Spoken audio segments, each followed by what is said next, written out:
जय गुरु जी। संगत जी, शुक्राना गुरु जी चैनल को शेयर करें और सब्सक्राइब करें। संगत जी, आज हम गुरु जी की आज्ञा से लीना जैन आंटी जी के श्रीमुख से श्री शिव महापुराण श्रृंखला के भाग 105 में रुद्र संहिता के पंचम युद्ध खंड के 36 से लेकर 40वें अध्याय का श्रवण करेंगे। चलिए प्रारंभ करते हैं। जय गुरु जी। जय गुरु जी। संगत जी, गुरु जी महाराज की असीम कृपा और आशीर्वाद से आज हम श्री शिव महापुराण की रुद्र संहिता के पंचम युद्ध खंड के 36वें से 40वें अध्याय की वांछना करने जा रहे हैं। ओम नमः शिवाय, शिवजी सदा सहाय। ओम नमः शिवाय, गुरु जी सदा सहाय। देवताओं और दानवों का युद्ध, शंखचूड़ के साथ वीरभद्र का संग्राम, पुनः उसके साथ भद्रकाली का भयंकर युद्ध करना और आकाशवाणी सुनकर निवृत्त होना। शिवजी का शंखचूड़ के साथ युद्ध और आकाशवाणी सुनकर युद्ध से निवृत्त हो विष्णु को प्रेरित करना। विष्णु द्वारा शंखचूड़ के कवच और तुलसी के शील का अपहरण। फिर रुद्र के हाथों त्रिशूल द्वारा शंखचूड़ का वध। शंख की उत्पत्ति का कथन। सनत कुमार जी कहते हैं, महर्षि, जब उस दूत ने शंखचूड़ के पास जाकर विस्तार पूर्वक शिवजी का वचन कह सुनाया तथा तत्वतः उनके यथार्थ निश्चय को भी प्रकट किया, तब उसे सुनकर प्रतापी दानव राज शंखचूड़ ने भी परम प्रसन्नता पूर्वक युद्ध को ही अंगीकार किया। फिर तो वह तुरंत ही मंत्रियों सहित रथ पर जा बैठा और उसने अपनी सेना को शंकर के साथ युद्ध करने के लिए आदेश दिया। इधर अखिलेश्वर शिवजी ने भी तत्काल ही अपनी सेनाओं को तथा देवों को आगे बढ़ने की आज्ञा दी और स्वयं भी लीलावश युद्ध के लिए सन्नद्ध हो गए। फिर तो शीघ्र ही युद्ध आरंभ हो गया। उस समय नाना प्रकार के रणवाद्य बजने लगे।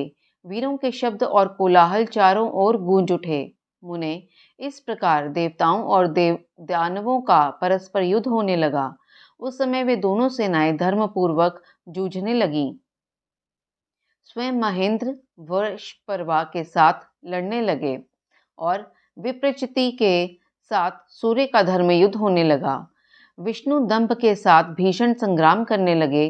कालासुर से काल, गोकर्ण से अग्नि, कालकेय से कुबेर, मय से विश्वकर्मा, भयंकर से मृत्यु, संहार से यम, कालांबिक से वरुण, चंचल से वायु, घटपृष्ठ से बुध, रक्ताक्ष से शनैश्चर, रत्नसार से जयंत, वर्चागणों से वसुगण, दोनों दीप्तिमानों से दोनों अश्विनी कुमार, धूम्र से नलकूबर, धुरंधर से धर्म, गणकाक्ष से मंगल, शोभाकर से वैश्वानर, पिपिट से मनमथ, गोकामुख, चूर्ण, खडक, धूम्र, सहल, प्रतापी विश्व और पलाश नामक असुरों से 12 आदित्य धर्मपूर्वक लोहा लेने लगे।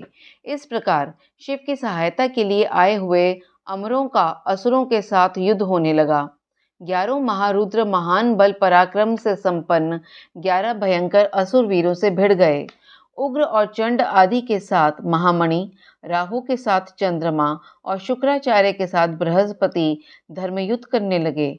इस प्रकार उस महायुद्ध में नंदीश्वर आदि सभी शिवगण श्रेष्ठ दानवों के साथ संग्राम करने लगे। विस्तार भय से उनका पृथक वर्णन नहीं किया गया है। मुने, उस समय सारी सेनाएं निरंतर युद्ध में व्यस्त थीं और शंभु काल्यतुल्य के साथ वट वृक्ष के नीचे विराजमान थे। उधर शंखचूड़ भी रत्नाभरणों से विभूषित हो करोड़ों दानवों के साथ रमणीय रत्न सिंहासन पर बैठा हुआ था।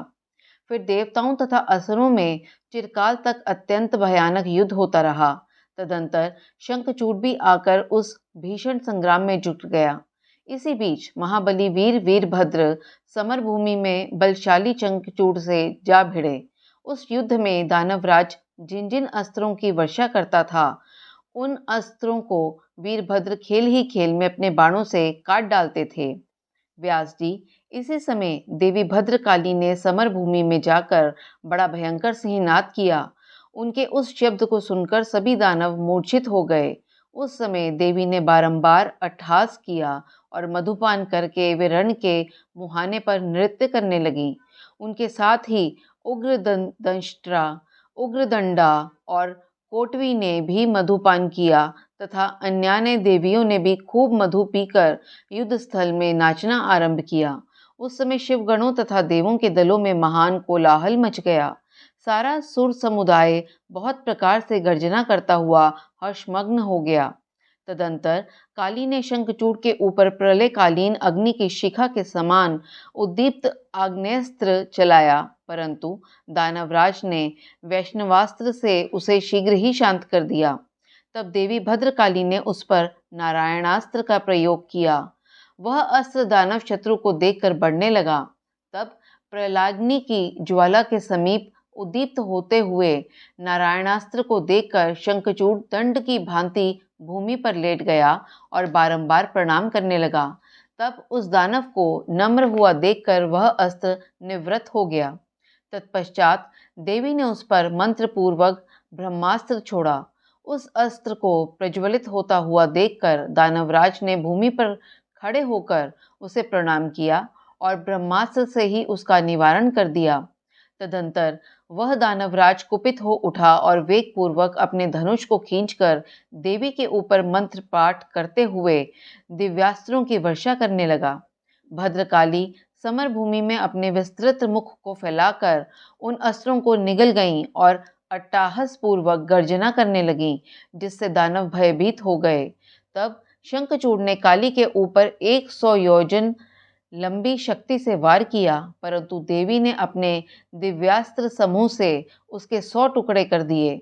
यूं उन दोनों में चिरकाल तक युद्ध होता रहा और सभी देवता और दानव दर्शक बनकर उसे देखते रहे। अंत में देवी ने महान कोपावेश में उस पर वेग पूर्वक मुष्टि प्रहार किया। उसकी चोट से वे दानवराज चक्कर काटने लगा और उसी क्षण मूर्छित हो गया। फिर क्षण भर में ही उसकी चेतना लौट आई और वह उठ खड़ा हुआ, परंतु उस प्रतापी ने मात्र बुद्धि होने के कारण देवी के साथ बाहुयुद्ध नहीं किया। तब देवी ने उस दानव को पकड़कर उसे बारंबार घुमाया और बड़े क्रोध से वेग पूर्वक ऊपर को उछाल दिया। प्रतापी शंखचूड़ वेग से ऊपर को उछला और पृथ्वी पर गिरकर पुनः उठ खड़ा हुआ। उस महायुद्ध में वह तनिक भी भ्रांत नहीं हुआ था, बल्कि उसका मन प्रसन्न था। तत्पश्चात वे भद्रकाली को प्रणाम करके बहुमूल्य रत्नों द्वारा निर्मित अपने परम मनोहर विमान पर जा बैठा। इधर कालिका का भूख से विहल होकर दानवों का रक्तपान करने लगी। इसी अवसर पर वहां यूं आकाशवाणी हुई, ईश्वरी, अभी रणभूमि में सिंहनाद करने वाले 1.5 लाख दानवेंद्र और बचे हैं। ये बड़े उद्दत हैं, अतः तुम इन्हें अपना आहार बना लो। परंतु देवी, संग्राम में दानवराज शंखचूड़ को मारने के लिए मन मत दौड़ाओ, क्योंकि ये तुम्हारे लिए अवध्य है, ऐसा निश्चय समझो। आकाशवाणी द्वारा कहे हुए वचन को सुनकर देवी भद्रकाली ने बहुत से दानवों का मांस भक्षण करके उनका रक्तपान किया और फिर वे शिवजी के निकट चली गईं। वहां उन्होंने पूर्वापर के क्रम से सारा युद्ध वृत्तांत कह सुनाया। व्यास जी ने पूछा, महाबुद्धिमान सनत कुमार जी, काली का वह कथन सुनकर महेश्वर ने उस समय क्या कहा और कौन सा कार्य किया, उसे आप वर्णन करने की कृपा करें, क्योंकि मेरे मन में उसे सुनने की प्रबल उत्कंठा जाग उठी है। सनत कुमार जी बोले, मुने, शंभु तो जीवों के कल्याणकर्ता परमेश्वर और बड़े लीला विहारी हैं। वे काली द्वारा कहे हुए वचन को सुनकर उन्हें आश्वासन देते हुए हंसने लगे।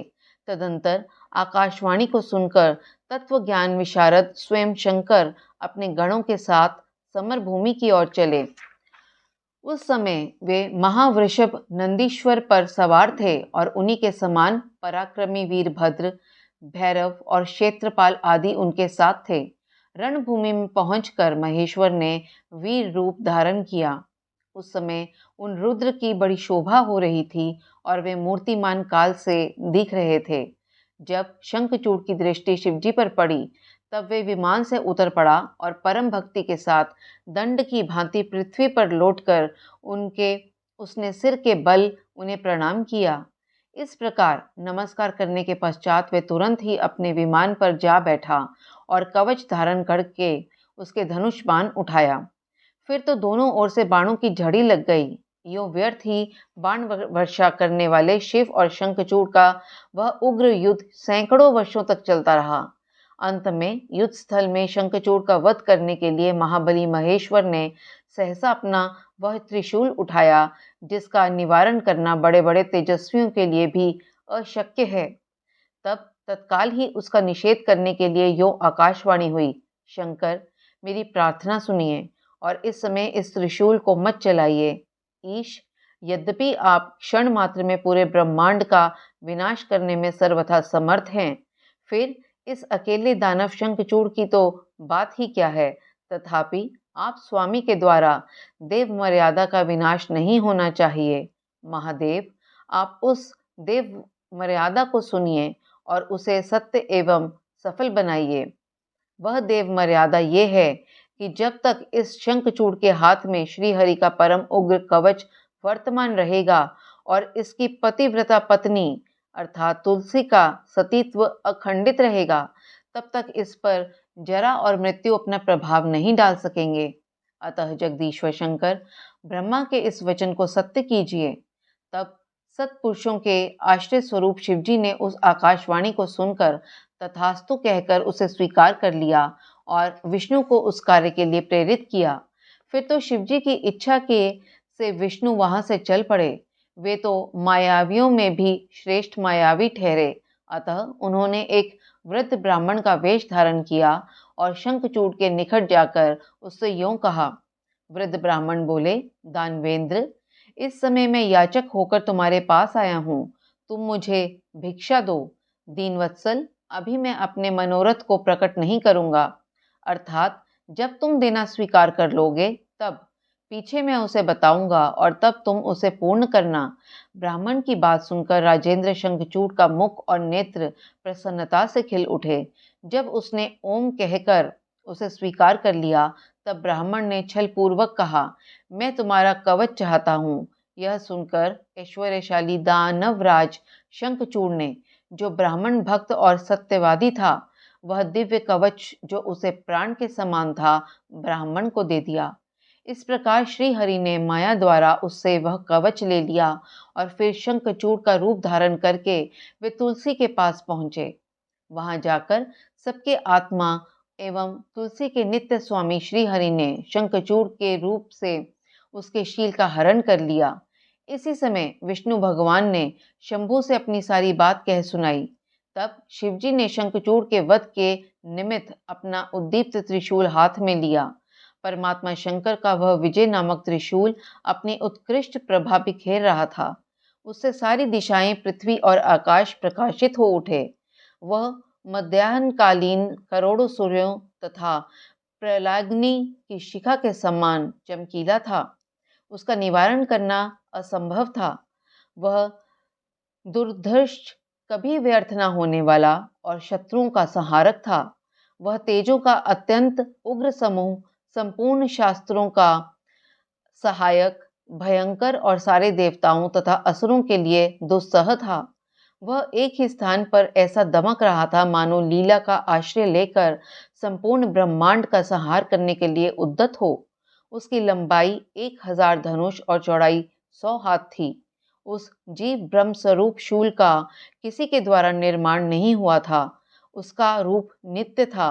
आकाश में चक्कर लगाता हुआ वह त्रिशूल शिवजी की आज्ञा से शंखचूड़ के ऊपर गिरा और उसने उसी क्षण उसे राख की ढेरी बना दिया। विप्र, महेश्वर का वह शूल मन के समान वेगशाली था। वह शीघ्र ही अपना कार्य पूर्ण करके शंकर के पास आ पहुंचा और फिर आकाश मार्ग से चला गया।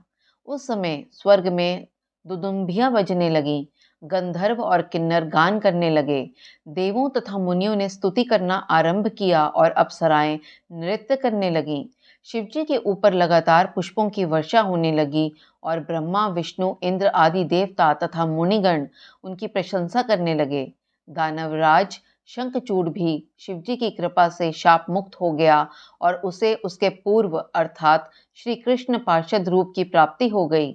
शंखचूड़ की हड्डियों से शंख जाति का प्रादुर्भाव हुआ। जिस शंख का जल शंकर के अतिरिक्त समस्त देवताओं के लिए प्रशस्त माना जाता है। महामुने, श्री हरि और लक्ष्मी को तथा उनके संबंधियों को भी शंख का जल विशेष रूप से अत्यंत प्रिय है, किंतु शिव के लिए नहीं। इस प्रकार शंखचूड़ को मारकर शंकर, उमा, स्कंद और गणों के साथ प्रसन्नता पूर्वक नंदीश्वर पर सवार हो शिवलोक को चले गए। भगवान विष्णु ने वैकुंठ के लिए प्रस्थान किया और देवगण परमानंद मग्न हो अपने अपने लोक को चले गए।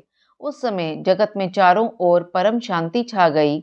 सबको निर्विघ्न रूप से सुख मिलने लगा। आकाश निर्मल हो गया और सारी पृथ्वी पर उत्तम उत्तम मंगल कार्य होने लगे। मुने, इस प्रकार मैंने तुमसे महेश के जिस चरित्र का वर्णन किया है वह आनंददायक, सर्व दुखहारी, लक्ष्मीप्रद और संपूर्ण कामनाओं को पूर्ण करने वाला है। संगत जी, इसके साथ ही श्री शिव महापुराण की रुद्र संहिता के पंचम युद्ध खंड का 36वां से 40वां अध्याय संपन्न हुआ। अध्याय वांचन के समय मेरे द्वारा हुई उच्चारण में त्रुटियों के लिए मैं गुरुजी महाराज और आप सभी संगत जी से क्षमा प्रार्थी हूँ। जय गुरुजी, शुक्राना गुरुजी।